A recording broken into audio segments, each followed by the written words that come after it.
little video. I think we're going to start making a little video series of quick tips, just sort of like a tip of the day or a tip of the other every other day, you know, whatever I got time for and whatever you guys want, on just things that like keep cropping up on our free response questions that you just keep missing every time. You're like, ugh, I keep messing this up. Give me a little bit more insight on that. So for today, what we're going to do is, it's not on PowerPoint or anything. It's just kind of me at a little whiteboard. And so I am, that's why my setup's just a teensy a little bit different today, but we got this. I want to talk about when they ask you to do integration.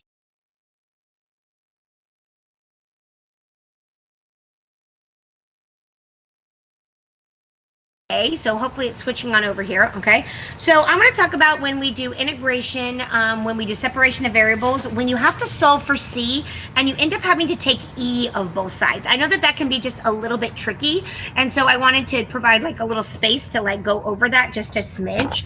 So I have definitely seen several questions within the past couple of weeks where when I started to solve for the C value, I had like an ln, and it was tricky, and it got a little messy. So let's talk about like a way to sort of alleviate that. Now, I have seen different ways to do this, but there is definitely like one or two ways that I feel like I like the best. And so like maybe that will like help you guys out a little bit. So one of these ways, well, first of all, I guess we should ask, when should we do integration by doing a separation of variables, right? So when does that even come into play? And so I have just a couple of guys here just sitting sort of right next to me on like what examples of things that we could do. So one of them says that like I'm looking at things that we practiced, guys. Okay, so this says dA dt is equal to t and then minus 1/5 a. Okay, they've asked you to figure out something where you have to actually integrate both sides. Well, the problem is that, do you see that over here on this side right here, that there are multiple letters? And you're like, yeah, that's a problem, okay? So there is an A over here, then the T is over here. So what ends up happening is that these guys sort of like need to switch spots. We need to move some things over just so that we can work with those, okay? Another example of something might be something like this. I saw one that looked like this. dm dt equals -1/2 of m over t plus k. K was like a random variable. I think we were trying to, I don't know what we were doing, but K was in there. So you're like, oh no, this is a problem, okay? So we've got an M and a T with our dm and dt. So these end up like switching, like moving spots. So this like expression right here is going to move to this side, and this dt is going to move to this side. And what you would end up getting is a Mrs. Fox is moving things in the wrong spot. The T stays, just kidding. The M is going to move over here on this spot. She was totally kidding that whole time. So we're going to get 1/m with a dm, and then that equals our -1/2, and then there was the T plus K on the bottom, and then we had our dt. And then you went about and ended up taking the integral of both sides. Okay, so let's do another one. It's just, I'm just trying to go over different things that it could look like if you're going to have to do the separation of the variables. And so here is another one that I thought was kind of interesting. What happened is that it started out as a dy dx, and it started out as a y squared minus y. Okay, when you look at this one, there is absolutely zero. There are 0 x's in this equation right here. So what ends up happening is this dx does float over to this side, and this entire term goes to this side and becomes 1 over y squared minus y equal, with the dy equals basically like a 1 dx. And then we went ahead and we did the integral of both sides. Now I'm actually going to sort of not solve this one all the way, but kind of like keep going with this one.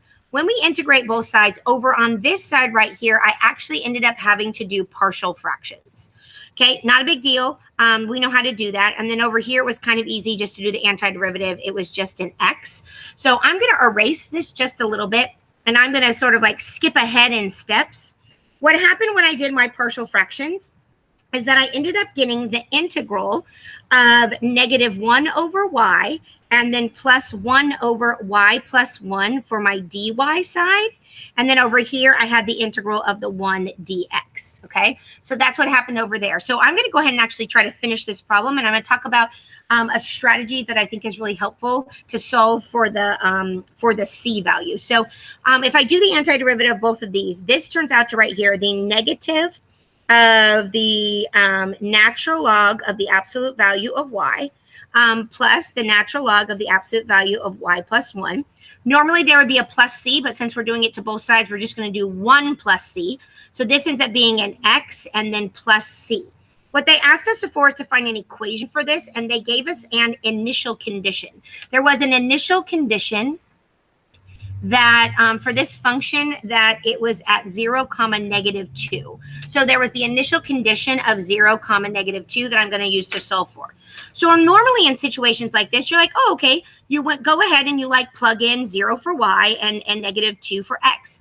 When I did that straight, it got a little bit dicey. I'm going to be honest with you. And so what I've been looking at a bunch of examples, and they kind of did this certain strategy. And I was like, oh, I think I need to pass this strategy along to my students. So what they did is they decided to combo this side over here. Sometimes there's only one thing with a natural log, so you're fine. But in this case, I do need to combine it using my rules of logs.